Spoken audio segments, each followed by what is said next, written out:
मैंने कहा ना, कुछ भी नहीं था। जो कुछ था मिटा दिया, अब वो पूरी खाली है। करीमी के मुल्क के अहम शोबों में घुसपैठिए दोस्त बहुत हैं जो कि ज़ाहिरी तौर पर उसे मुल्क के बहुत से खुफिया राज दिया करते हैं। कितने लोग उस ईमेल पे तुमसे राब्ता रखते थे? रास्ते से हटाने का इम्कान है। सबको खत्म कर दो।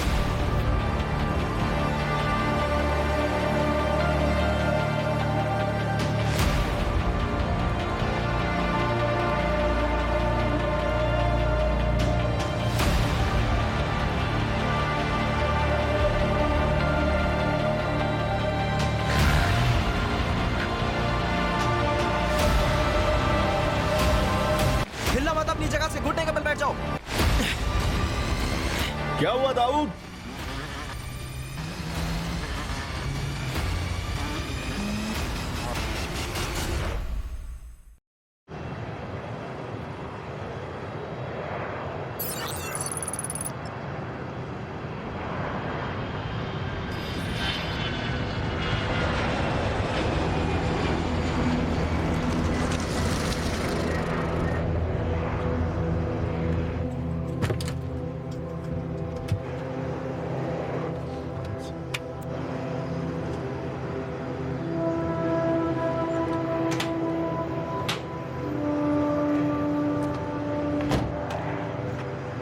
करीमी और काशफी।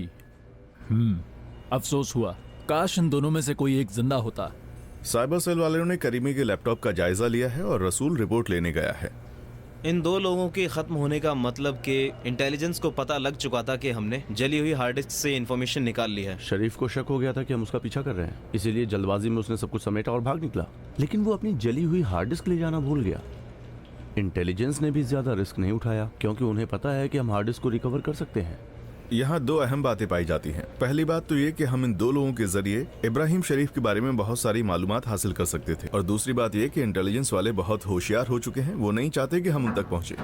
क्या हुआ? जनाब, साइबर सेल वालों ने डेटा का जायजा ले लिया है। उन्होंने काशिफी के लैपटॉप और करीमी के ईमेल को भी खंगाल डाला है।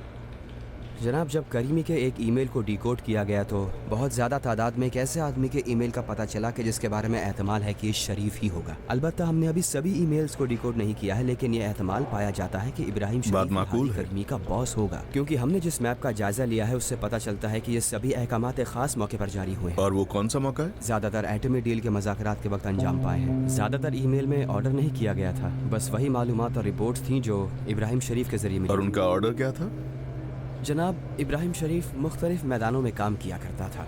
उसकी पहली ड्यूटी ये थी कि मुल्क के मशरिक में शिया सुन्नी झगड़ा वजूद में लाना था। कि अच्छी बात ये रही कि वो इसमें कामयाब नहीं हो सका।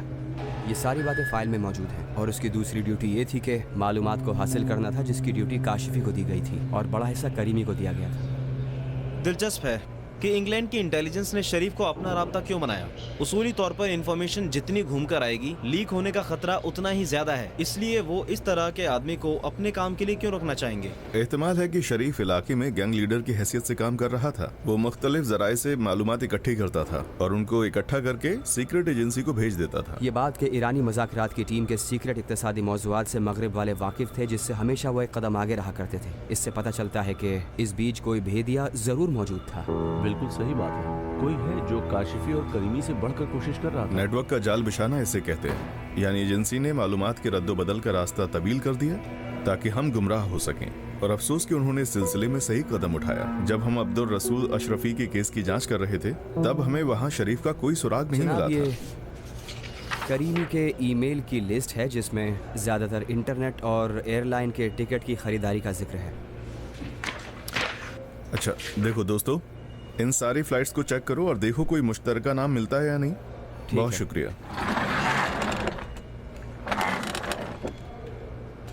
तुम्हारा जब दिल चाहता है मुझे फोन करके मेरी तबीयत बिगाड़ देती हो। तुम्हारी आवाज से मुझे डर लगने लगा है। उसे ढूंढने में मदद करो। कौन? मैं? तुम मेरी मदद के बारे में कैसे सोच सकती हो? क्योंकि तुम उसकी निगरानी में जेल में रहे हो और तुमने ही कहा था कि वो तुम्हारा इन्वेस्टिगेटर था और तुम्हारे तबादले की कार्रवाई उसके जिम्मे थी। तो फिर? तुम बहुत ही ज़हीन आदमी हो माइकल। तुम्हारी नजर में कोई जरूर ऐसा पहलू होगा जिससे हम उस तक पहुंच सके। मुझे उसके बारे में क्यों मालूम होना चाहिए? इसकी क्या वजह हो सकती है? देखो, वो एक साये की मानिंद है। तुम उसे कभी नहीं ढूंढ सकती, कभी भी नहीं।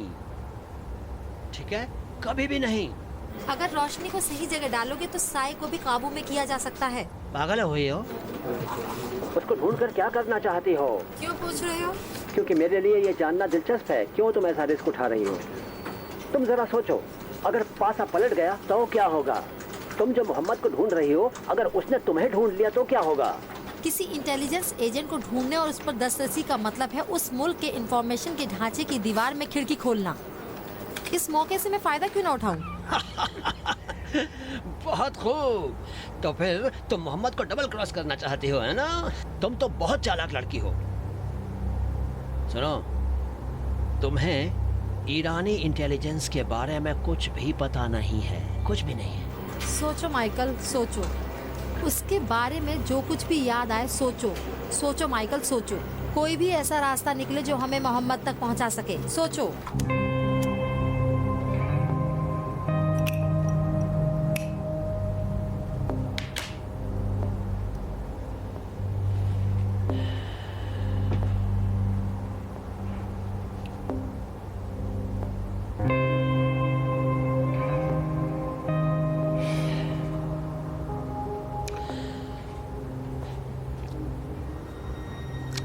नहीं जानता। जो बात मैं तुम्हें बताना चाहता हूँ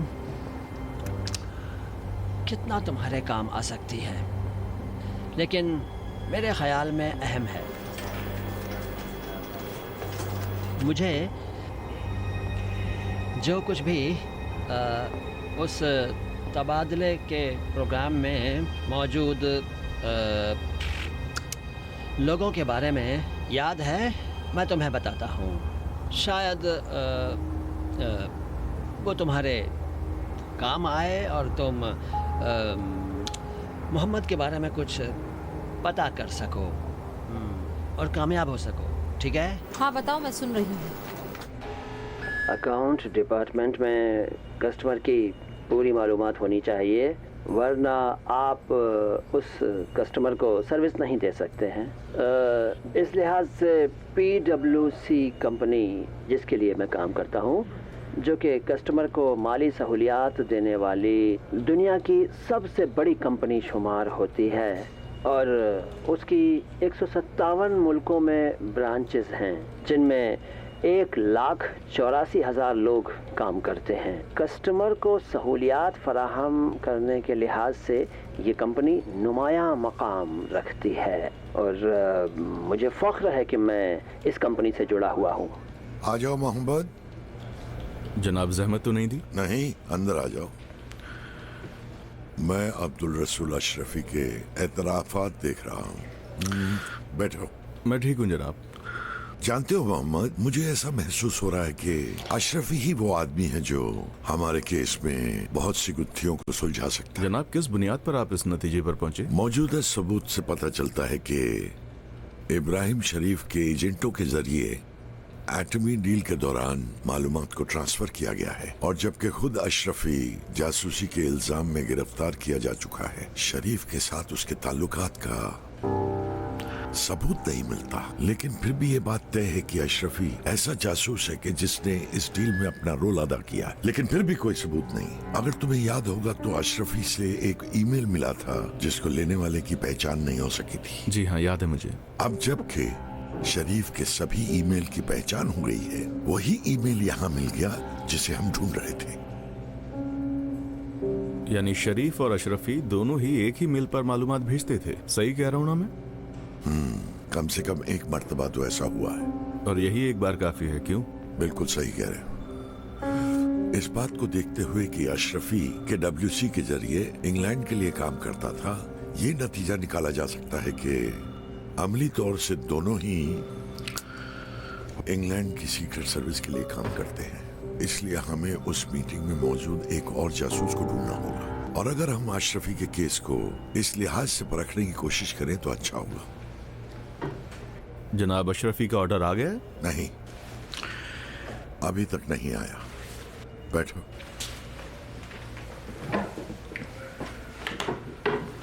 बताओ तुम्हें मुझसे क्या काम था, कैसे आना हुआ? आपकी खिदमत में अर्ज करूं कि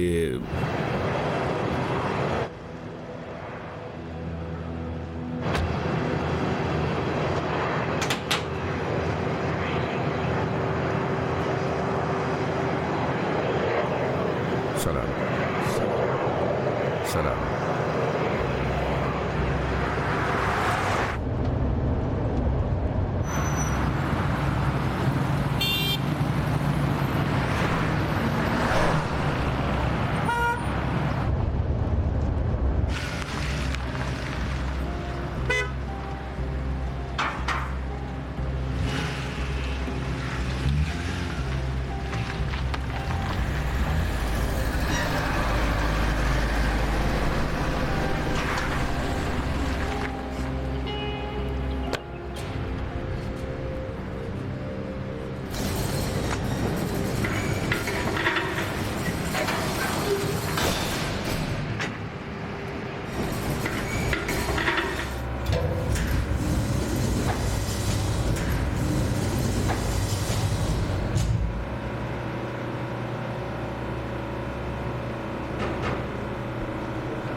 चलिए चलिए, खुदा हाफिज। खुदा हाफिज।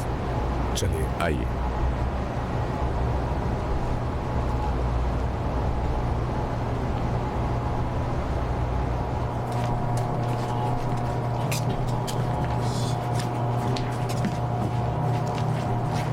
आइए।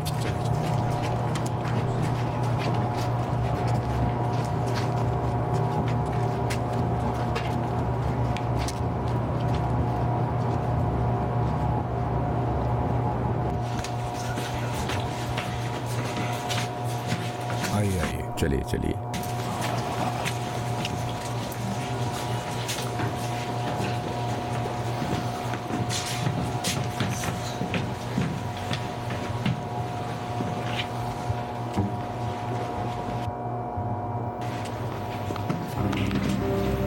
सलाम। कैसे मिजाज है? शुक्रिया। सलाम। सब ठीक है? सलाम सलाम। सलाम। तशरीफ रखें। बताइए, आखिरी रिपोर्ट क्या है? बरतानिया के एक ऑयल टैंकर ने आलमी जहाज रानी के कानून के मुताबिक अपने बहरी रास्ते की तफसील दर्ज नहीं कराई और कहां से आया है, कहां जाना है, ये भी नहीं मालूम। ये चला कहां से है? मकामी जराये ने बताया है कि इमारात से चला है। अभी उसकी पोजीशन क्या है? ये है जनरल। इसके अलावा भी कोई खिलाफ वर्जी हुई है? इजाजत लिए बगैर हमारी हुदूद में 2 मरतबा दाखिल हुई। इस पर कड़ी निगरानी रखी जाए। अगर अब इसने हमारे आबी हुदूद में घुसने की कोशिश की तो मुझे बताएं। जरूर। मरीन फोर्स के कमांडर से मेरी बात कराएं। जी जनरल।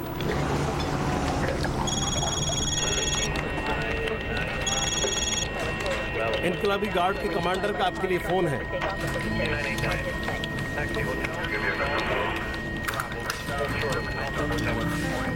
सलाम जनरल। सलाम एडमिरल। रोज बखैर। रोज बखैर। आपकी रिपोर्ट मैंने देखी, बहुत शानदार है। मजमूई तौर पर क्या पोजीशन है? इन 2 हफ्तों के दौरान उन्होंने बहर हिंद में अपनी जंगी जहाज़ों की तादाद बढ़ा दी है, लेकिन फौजी सफाराई नहीं की है। बस उन्होंने तेल बरदार जहाज़ों की निगरानी को और बढ़ा दिया है। हाँ जानता हूँ। बस ये कहा जा सकता है कि वो अपने एक तेल बरदार जहाज़ को अपने जंगी जहाज़ों से कंट्रोल कर रहे हैं। जैसी की रिपोर्ट हमें मिली है, उनके जंगी जहाज़ों को भी सपोर्ट मिल रहा है, ठीक है ना? जी हाँ, अमरीकी बहरी बेड़ा। हमें राडार के जरिए ये पता चल रहा है कि उन्होंने अभी तक जंगी सफाराई नहीं की है। जनरल खरीज फास्ट की क्या खबर है? आपको किसी मुश्किल का सामना तो नहीं है? नहीं, बिल्कुल नहीं। सिर्फ एक बरतानवी ऑयल टैंकर है जिसने कानून तोड़ा है, उसे हम देख लें। पहले से की गई हमाहंगी के तहत फौज की तरफ से हर हिमायत और मदद के लिए हमारी तैयारी पूरी है। बहुत शुक्रिया एडमिरल, जहमत का शुक्रिया। कामयाब रहिए।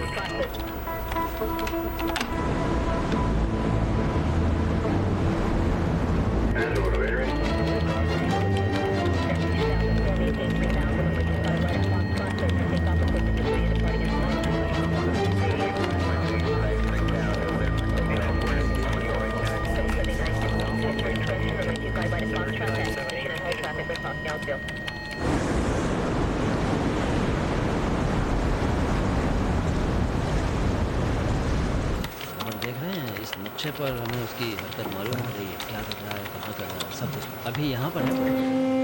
मैं ईरान के इनकलाबी गार्ड की बहरिया से बोल रहा हूँ। मैं ईरान के इनकलाबी गार्ड की बहरिया से बोल रहा हूँ और मैं हुक्म देता हूँ कि हमारे ऑपरेशन में आप मुदाखलत न करें। ये आखिरी इंतबाह है आपको। ओवर। मैं ईरान के इनकलाबी गार्ड की बहरिया से बोल रहा हूँ। जैसा कि मैं देख रहा हूँ कि इस इलाके में एक हेलीकॉप्टर परवाज कर रहा है, क्या ये आपका है? मैं ईरान के इनकलाबी गार्ड की बहरिया से बोल रहा हूँ। आपको हुक्म दिया जाता है कि आप अपने इस हेलीकॉप्टर को यहाँ से हटाएं, क्योंकि यहाँ हमारा ऑपरेशन चल रहा है, इसलिए आपके हेलीकॉप्टर की परवाज यहाँ बर्दाश्त नहीं की जाएगी, क्योंकि मैं अपने मुल्क की कौमी सालमियत और समंदर की हिफाजत में कार्रवाई कर रहा हूँ। इसलिए आपको हुक्म दिया जाता है कि अपना रास्ता बदलें और फौरन यहाँ से दूर हो जाएं। इसी तरह आपको हुक्म दिया जाता है कि आप फौरन अपना EIS रोशन करें और अपने मुल्क का परचम अपने जहाज पर लगाएं। ईरानियन वॉरशिप, आपकी वार्निंग हमें मिल गई है, हम जरूर ऐसा ही करेंगे। शुक्रिया। जनरल, क्या है? वहाँ जरा देखिए। क्या हुआ? इस टैंकर का EIS सिस्टम अभी भी बंद है और फिर से ये हमारी बहरी हुदूद में बढ़ता चला आ रहा है। ये वही बरतानवी ऑयल टैंकर है जिसके रास्ते का प्रोग्राम अभी भी दर्ज नहीं हुआ और ये एग्जिट रास्ते की तरफ बढ़ता चला आ रहा है, जिसकी वजह से कभी भी हादसा पेश आ सकता है। अभी अभी खबर मिली है कि इसने एक ईरानी बोट को टक्कर मार दी है। लोगों को होने वाले नुकसान का अभी तक पता नहीं चला है। 26 डिग्री और 45 मिनट शुमाल की जानिब और 56 डिग्री 31 मिनट मशरिक की जानिब। अलबत्ता हमारी आबी सरहद में उसके दाखिले की मीज़ान ये है। हमारे समुंदर में किसी तरह का दाखिला जारहियत है। मैं ऑपरेशन शुरू करने का ऐलान करता हूं। एडमिरल, जजीरा हेडक्वार्टर से बात कराएं। जो हुक्म जनरल।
ड्रोन यूनिट तवज्जो दें, मखसूस लोकेशन की तरफ रवाना हो जाए।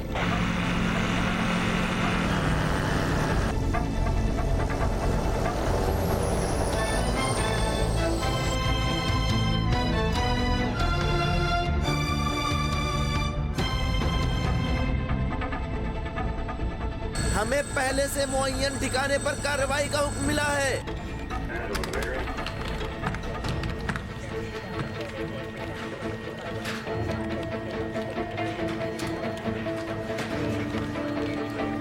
सभी दस्ते तैयार रहें। मैं फौजी ऑपरेशन शुरू करने का ऐलान करता हूं। जनाब, उस जहाज ने अपना रास्ता बदल लिया। जमरान बहरी जहाज, पहले से मुअय्यन टारगेट की तरफ हरकत करें।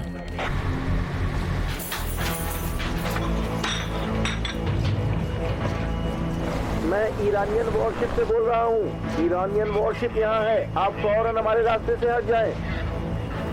अपनी पूरी स्पीड के साथ मकसद की तरफ आगे बढ़ें। ठिकाने को नजर में रख के आगे बढ़ें। वो शुमाल मशरिक में 12 डिग्री पर है, निशाना साध के रखें। आप अपनी स्पीड को जितनी ज्यादा हो सके बढ़ा के रखें।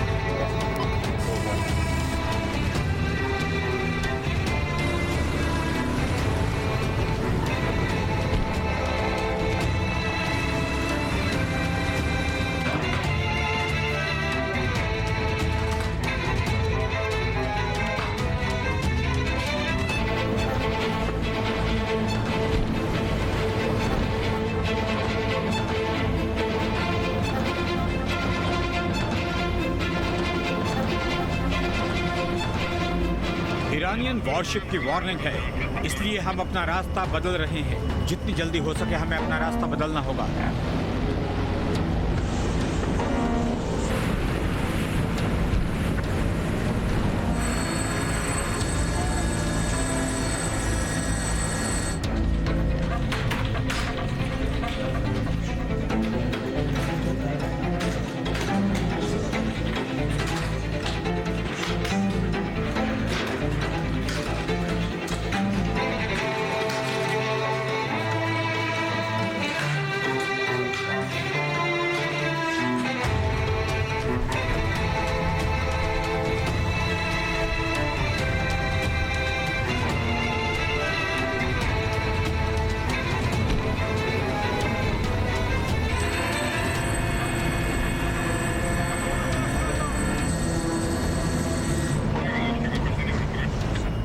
घेरा जा रहा है।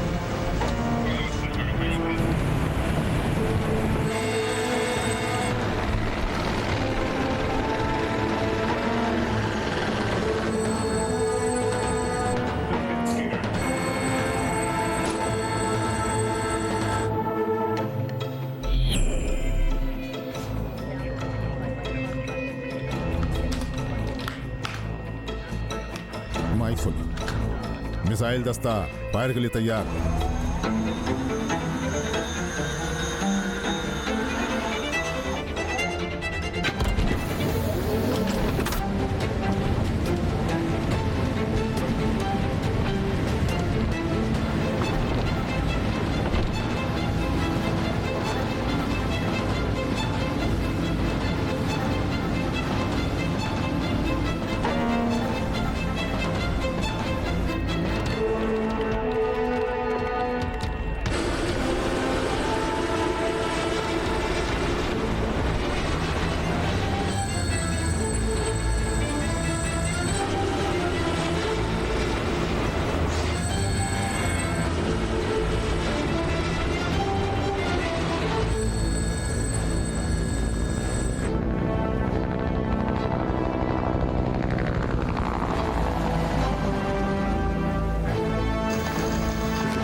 जगह से हरकत मत करो।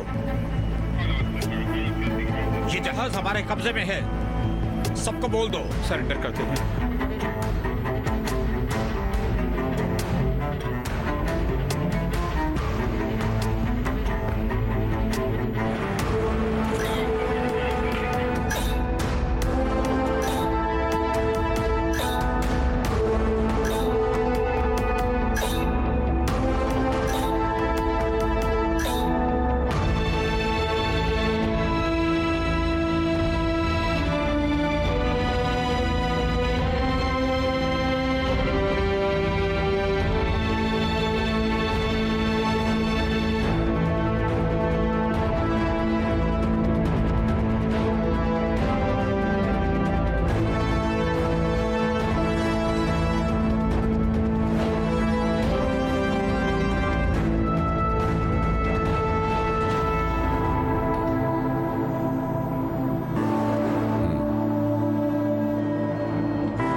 मीना, आवाज कम करो, मेरी तवज्जो मत भटकाओ। ब्रेकिंग न्यूज आ रही है।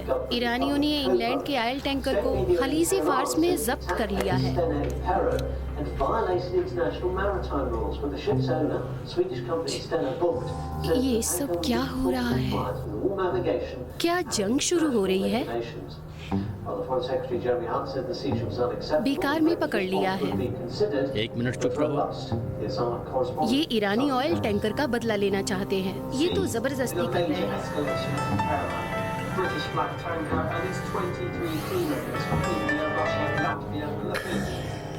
कैसी हो लूती? सलाम मोहम्मद अली, कैसे हो? बीबीसी बरतानवी ऑयल टैंकर के जब्त किए जाने की खबर दे रहा है। हाँ, मैंने देखा। ईरानी अपना काम कर बैठे। अलबत्ता मुझे ईरान के रद्द अमल की उम्मीद तो थी, लेकिन ये बताओ कि इस कार्रवाई पर वहाँ का रद्द अमल क्या है? हम सोच भी नहीं सकते थे कि ईरान में ये करने की हिम्मत होगी। ऐसा कौन सोच सकता था? ईरान 4 बोट्स और एक हेलीकॉप्टर के जरिए एलिजाबेथ क्वीन के जहाज को जब्त कर सकता है। लेकिन जब सियासत बीच में आ जाती है तो कुछ भी मुमकिन हो सकता है। मेरे ख्याल में तुम भी होशियार रहना। मैं क्यों? बहरहाल तुम्हें भी बरतानवी बाशिंदा होने के लिहाज से एक दुश्मन मुल्क में होशियार रहने की जरूरत है। तुम इस बात की फिक्र ना करो लेडी। ईरानियों के बकौल मैंने असली पाइपलाइन ढूंढ ली है। असली पाइप? बड़ा अच्छा जुमला है ये, पहले नहीं सुना था। ठीक है, अभी इसे छोड़ो, रहने दो बात के लिए। अभी मैंने तुम्हें किसी और बात के लिए फोन किया है। अभी तुम अकेले में जाओ, मुझे तुमसे जरूरी बात करनी है। ओके।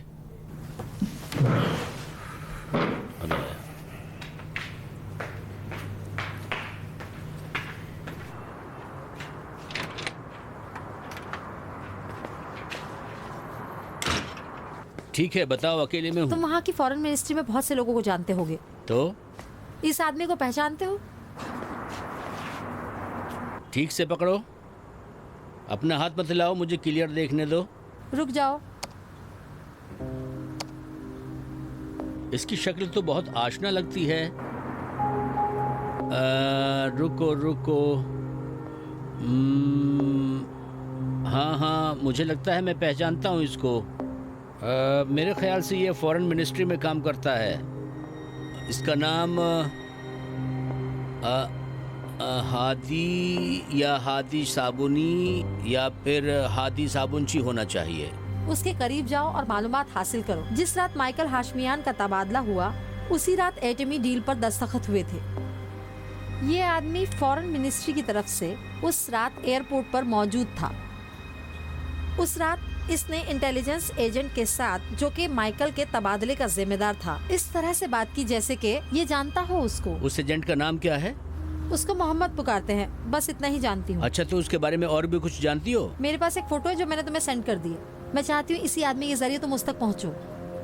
बहुत जरूरी है मोहम्मद अली, समझ रहे हो? हाँ, जानता हूँ। ठीक है, मैं तुम्हें जल्दी ही बताऊंगा। लूती सुनो, लूती, एक बहुत ही अहम बात है। सुनो, करीमी और काशिफी के मारे जाने के बाद मैं तुम्हें ये बता दूं कि इंटेलिजेंस वाले करीमी और काशिफी से मेरे राब्ते का जरूर पता लगा लेंगे। मुझे नहीं लगता। अगर उन्होंने पता लगा लिया तो? वो दोनों लोग मुल्क की इंटरनेशनल सरगर्मियों की आड़ में मरबूत इदारों और तंजीमों के साथ काम करते थे। ऐसा ही सिलसिला था। तुम एक आला सलाहकार हो, इसलिए ये काम तुम आसानी से कर सकते हो। मैं जानता हूँ, लेकिन फिक्रमंद हूँ। फिक्रमंद होने की बजाय चौकन्ने रहो। हम तुम्हें अकेला नहीं छोड़ेंगे। ठीक है, इंतजार करूंगी। Bye bye bye bye.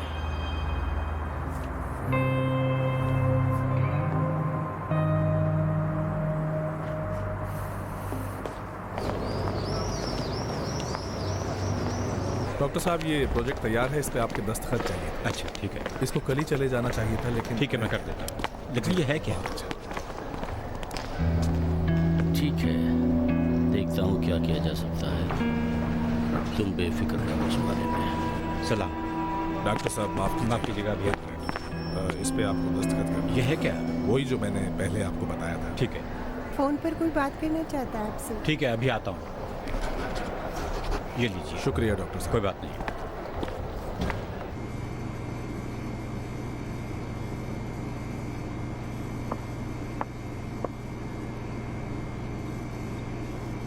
सलाम मोहतरमा, माफ कीजिएगा।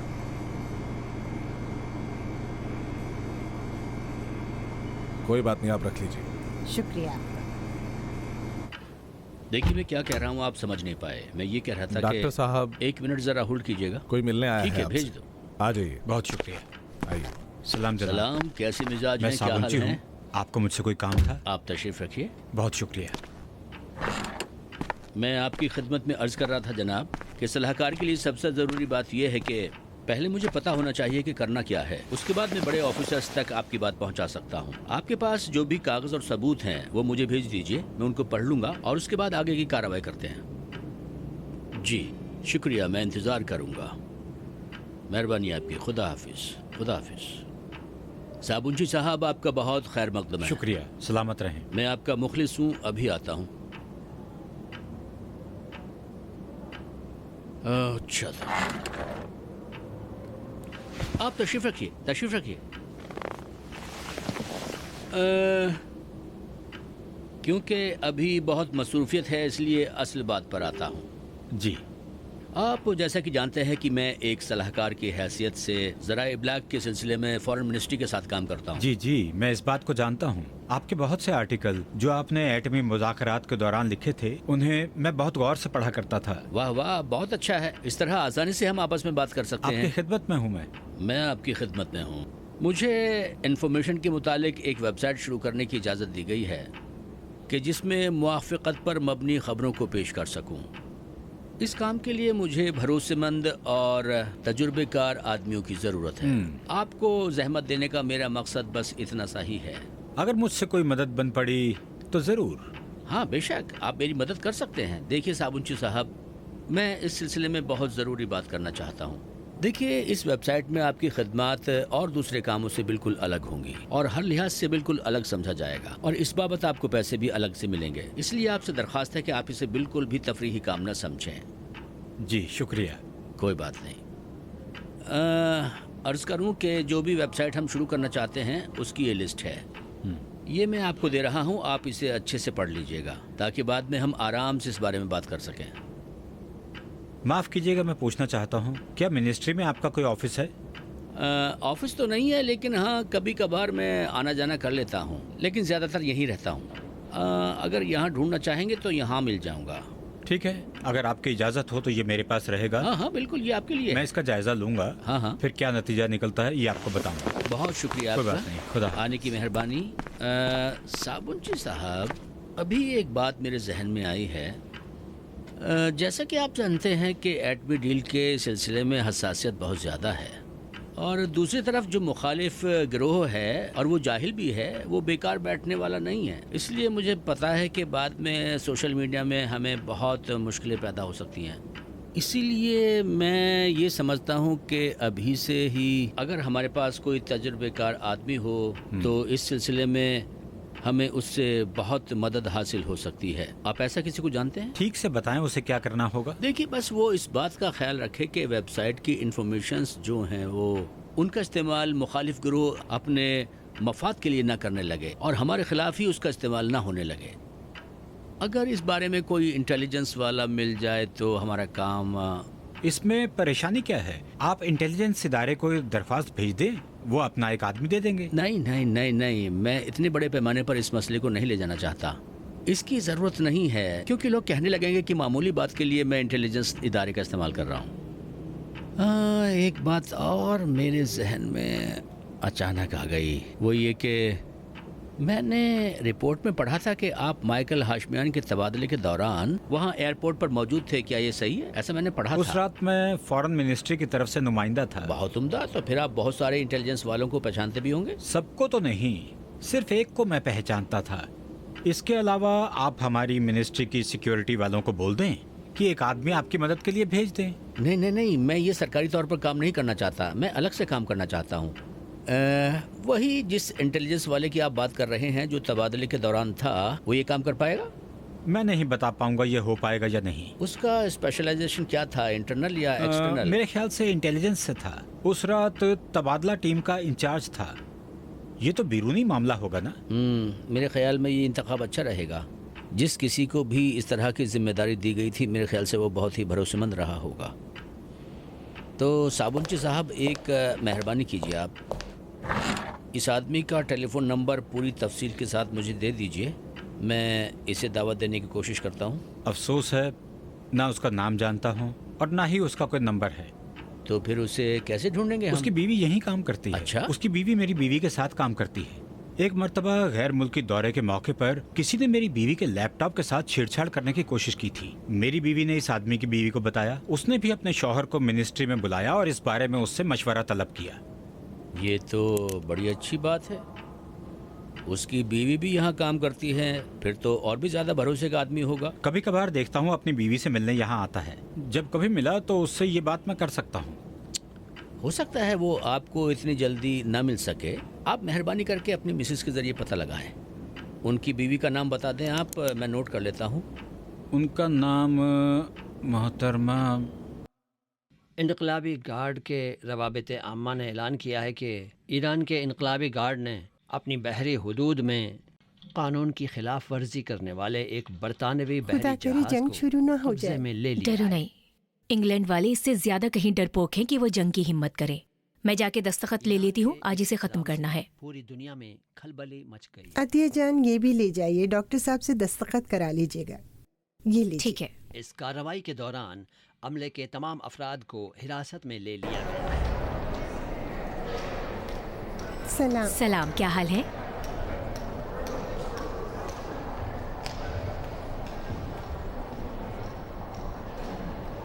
सलाम, सब ठीक है? सलाम, मैं ठीक हूँ।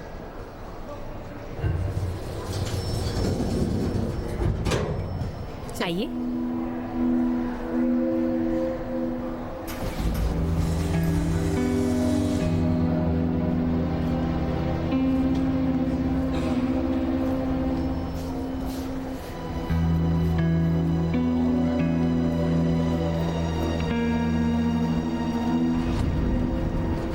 मूसापुर पिछले केस की एक नई कड़ी है, अलबत्ता इस दफा बरतानवी रंग रूप में। जब गुमनाम हीरो केस तुम्हारे हाथ में था तब हमने इसको नहीं छेड़ा था। उस वक्त माइकल हाशमियान सरे फेरिस्त था, लेकिन अब ये है। उसका नाम मोहम्मद है। जितना हो सके उसके बारे में मालूमात हासिल करो। हुसैनी साहिबा, घर छोड़ दूं? ये परवाजें होने वाले मुज़ाकिरात के 2 या 3 हफ्तों के दौरानी अरसे में अंजाम पाई हैं। हमसे कहा गया था कि दुनिया के दरवाजे हम पर खुल जाएंगे। क्या ये दरवाजे खुल गए? हमारी दिफाई और मिसाइली ताकत तसव्वुर से भी बढ़कर है।